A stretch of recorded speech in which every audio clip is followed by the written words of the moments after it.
Donc Mado, comment concocter sa trousse de maquillage? Oui, Pape Cheikh, au fait naka la affaire bi juddoo sax faut savoir que Khady Niang Diakhaté une fois elle avait organisé benn masterclass donc ci invité yi bi ñu doon déglu di seetaan une personne s'est levée ne ko mais au fait de quoi doit être composée une trousse de maquillage parce que boo laajee la plupart ci mbedd bi kii da lay naan man de poudre rek la am kii ne la am naa crayon kii naan la man de d'habitude du ma maquillé donc moo tax du ma farataal li nga xamante ne moom moo di trousse et c'est tellement important pour une femme lu mu bon ci biir saagam elle doit avoir une trousse boo xamante ne vraiment le strict minimum dina ci nekk donc de ce fait ki nga xamante ne moom moo di Khady Niang Diakhaté borom Red Lips Beauty mu ànd nag en partenariat ak waa Flormar mu nekk une grande marque boo xamante ne elle existe partout dans le monde ça fait 2 ans ñu ñëw implanté wu fii ci Sénégal ñu ne maintenant ce qu'on va faire on va offrir un box ou proposer un box à ces femmes sénégalaises yi nga xamante ne elles veulent savoir de quoi doit être composée une trousse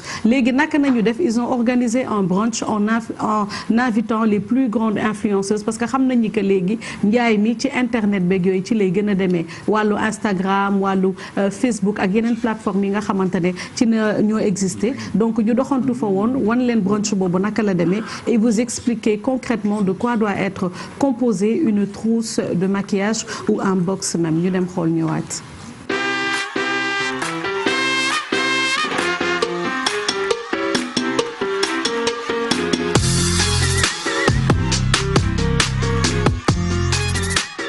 Réunis, c'est le lancement d'une box make-up parce que on nous a beaucoup posé la question quels sont les produits pour une trousse de maquillage idéale. Donc en collaboration avec Flormar Sénégal, on a décidé de créer cette trousse de maquillage idéale, donc qui est une beauty box voilà, donc pour faire plaisir aux femmes vraiment et surtout les femmes qui ne savent pas se maquiller.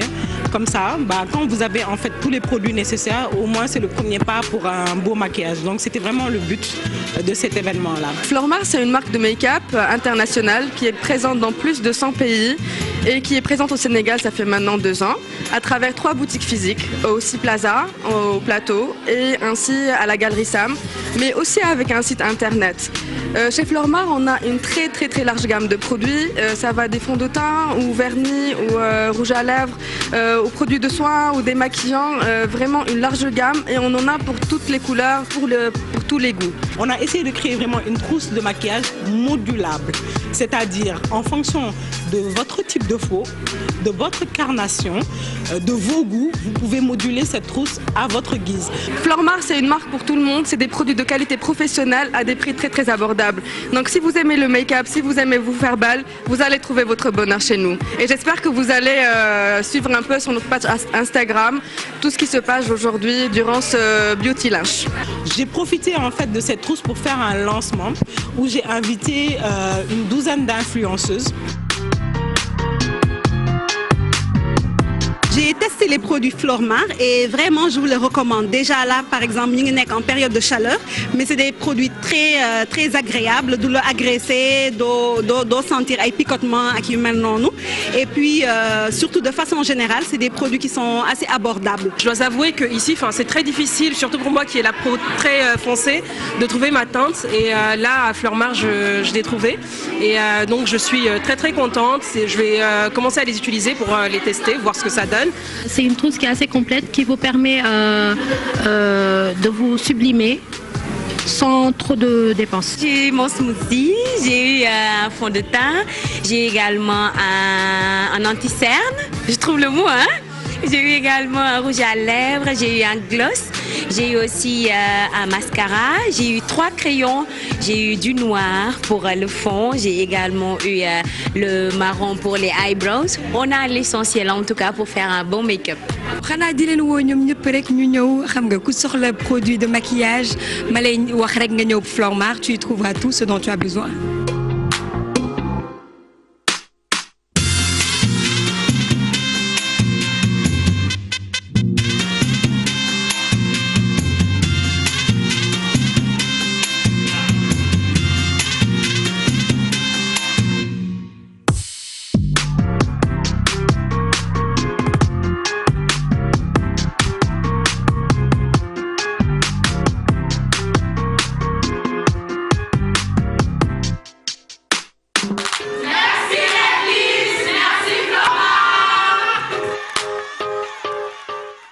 Voilà, c'était une belle rencontre initiée par Khadija Diakhaté que nous embrassons d'ailleurs, très brave et puis dégourdi ci affaire maquillage. Naka la ñuy defaree trousse maquillage am na solo quand même ñu jox ci ay conseils yu am solo pour jigéen ñi nga xamante ne ñoo bëgg am seen ay trousse bopp ak seen i bagages. Voilà, Pape Cheikh, comme ni nga ko waxee, donc elle était en collaboration avec Ishra qui est la directrice d'agence de communication Rivacom, je dirais. Donc ñoom ñaar elles ont eu cette idée là d'offrir des box yoo xamante ne c'est des box de maquillage, juste pour savoir que normalement dans une trousse spécifique il faut déjà qu'il y ait le fond de teint, il faut qu'il y ait la poudre, il faut qu'il y ait voilà le basique quoi, highlight, le crayon, comme ni ngeen ko gisee, les pinceaux vraiment. Mais il faut juste savoir que aussi que la marque Flomar, comme ni ma leen di ko waxee, ñoom bare nañ ay li nga xamante ne moom moo di produit. Ils se limitent pas juste au niveau du maquillage, ils ont d'autres produits. Donc ils ont 3 boutiques yoo xamante ne c'est présent fii à Dakar. Donc am na benn bu nekkee Galerie Sam, am na benn bu nekkee si Plaza ak benn bi nga xamante ne mi ngi nekkee fii ci j'oublie le nom, ça c'est la Cata. Donc aussi Plaza, voilà. Donc vraiment si vous voulez avoir une belle trousse boo xamante ne dañ leen ko concocter, vous pouvez y aller. Et le plus important à Flormar, voilà, c'est une marque boo xamante ne c'est présent partout ici dans ce mi ngi Dakar, donc ay si Plaza et tout ça bu ñu xoolaatee élément bi dinañ ko gis. Donc ils sont présents, voilà fii. Et comme je disais, ils n'ont pas que ces produits là. Donc ils ont une boutique au Plateau, aussi Plaza et à la Galerie Sam. Ils sont joignables au 33 822 05 05 et ils ont aussi une page Instagram parce que ñoom ils sont très connectés sur les plateformes. Looloo tax sax ñu invité vraiment toutes ces personnalités qui étaient là-bas. Donc juste citer Fatou Jupiter Touré qui est actrice, ñu ngi koy remercier. Nina Manina Institut, elle aussi. Khady Racine, donc Seynabou Touré, actrice métisse elle aussi. Donc Jalika ñëpp xam nañ ko. Elle est bien dans le ci affaire maquillage. Voilà, elle sax d'ailleurs c'est elle qu'on a pris comme Khady Racine, c'est vrai. C'est la mode, c'est son truc. Donc ki nga xamante ne moom moo di non. Xam nga yaay Khady Racine. Aywa xam nga yaay Khady Racine. Pastef maire bi daan def Pastef RTS. Xoolal kanamu Khady Racine dugal assis nga xool maire bi. Elle était à RTS d'ailleurs.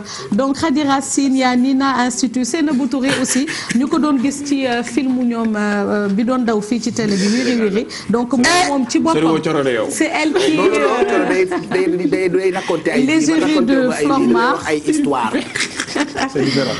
Donc il y a Jalika ñëpp xam nañ ko moom. Que ça soit clair hein.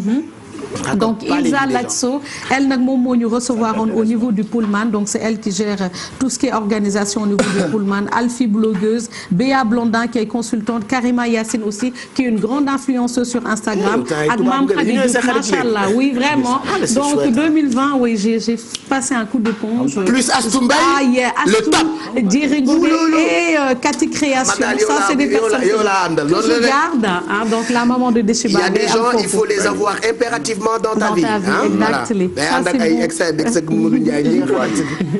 Donc juste un petit rappel que dire qu'en ce moment ils sont en solde. Donc 50% ils sont en promo du 16 janvier au 13 février. Ba 13 février képp ku fa dem rek tu pourras avoir des produits yoo xamante ne c'est très c'est topissime déjà par rapport à la qualité et les prix sont très abordables. Comme nag am nañ fi kenn koo xamante ne dañ ko bëgg. Waaw kon ñu offrir Dior. Waaw may ko on lui offre ça bu ko testé mu wax quelques questions ci maquillage. dinaa fa jaar bu soobee yàlla. En tout cas kontaan naa ci kado bi ngeen ma teeroo Flormar vraiment dinaa fa jaar dinañ ma gis. est-ce que d'habitude enfin xam naa question bu xaw a soof la yaa ngi defar ba mu baax ci ay affaire maquillage am nga sa trousse maquillage ak yooyu. waaw au début da nga daan dem tout le temps ñu lay maquiller mais ak des fois jug day bette comme yeewu leen da ngay teel a jug des fois doo am maquilleuse. da ngay am trousse yu mel nii daf lay arranger pour que fajar nga teel a defaru comme ça doo déranger kenn du la xaar. mais est-ce que maquiller sa bopp yomb na des fois da ngay gis ku maquiller fu xaw a lëndëm maquiller wu taal lampe maquiller wu bu génnee mel ni mère gaynde. maa la ko wax rawatina teint noir waaw boo ñuulee nii day jafe des fois da ngay gis koo xam ni kanamam day xonk yaram bi ñuul. donc démarcation yooyu. waaw loolu mooy metti pour nga teg ko ba mu normal. waaw donc jàng rek maintenant avec internet bi et tout da ngay gis ay blogueuses yoo xamante ni tuto yi da ngay jàng à travers ça. Et ce qui est intéressant juste Pape Cheikh parce que d'habitude quand tu entends ces marques françaises là aussitôt da ngay am réticence parce que tu te dis que ils n'ont que des couleurs pour les peaux blanches Chiara mais ñoom spécialement ils ont fait des couleurs pour toutes les incarnations donc Petit Dior machallah comme ni ngeen ko gisee ñu laayu Kaaba gi il y a ces couleurs qui sont là-bas donc vraiment dorénavant n'hésitez pas connectez-vous directement chez Flormar et écoutez les conseils de Red Lips Beauty de Baye Khady Dior. Ils font des conseils aussi? Ils font des conseils bien sûr. D'où l'utilité ou d'où l'intérêt sax que ñu def la collaboration entre Khady Diakhaté qui est make-up artiste et eux qui ont une marque boo xamante ne elle saura te proposer la teinte qu'il te faut naka nga war a choisir ces trousses et ils ont des personnes qui sont basées spécialement ci seen boutique yi rien que pour conseiller la clientèle Baye Cheikh. Merci Mado donc un bon plan. bu ñu découvrir surtout pour yéen jigéen ñi donc trousse maquillage yu ñu defar ba pare bu ngeen demee Flormar mën ngeen ko fa am et puis Dior Mbaye qui vient